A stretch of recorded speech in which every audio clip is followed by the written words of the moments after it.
पंतप्रधान नरेंद्र मोदी आजपासून 2 दिवसांच्या आंध्र प्रदेश आणि ओदिशाच्या दौऱ्यावर जाणार असून आज त्यांच्या हस्ते आंध्र प्रदेशात 2 लाख कोटी रुपयांपेक्षा जास्त खर्चाच्या प्रकल्पांचं उद्घाटन आणि पायाभरणी होणार आहे।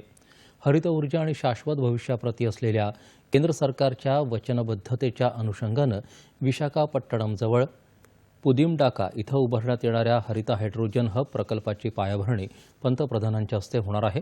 हा प्रकल्प राष्ट्रीय हरित हायड्रोजन मिशन अंतर्गत पहिला हरित हायड्रोजन हब असेल। याशिवाय पंतप्रधानांच्या हस्ते आंध्र प्रदेशमध्ये 19,500 कोटी रुपयांच्या विविध रेल्वे आणि रस्ते प्रकल्पांची पायाभरणी आणि उद्घाटन होणार असून यामध्ये विशाखापट्टणम इथल्या दक्षिण तटीय रेल्वे मुख्यालयाची पायाभरणी आणि इतर विविध प्रकल्पांचा समावेश आहे। या प्रकल्पांमुळे वाहतुकीच्या ठिकाणी कोंडी कमी होईल, संपर्क व्यवस्था सुधारेल आणि प्रादेशिक, सामाजिक आणि आर्थिक विकासाला चालना मिळेल। त्याचप्रमाणे नक्कापल्ली इथं औषध निर्मिती केंद्राची पायाभरणी आणि कृष्णपट्टणम औद्योगिक क्षेत्राची पायाभरणी देखील होणार आहे। या प्रकल्पामुळे उत्पादन क्षेत्रात अंदाजे 10,500 कोटी रुपयांची गुंतवणूक होणं अपेक्षित आहे आणि सुमारे 1 लाख प्रत्यक्ष आणि अप्रत्यक्ष रोजगार निर्माण होतील असा अंदाज आहे।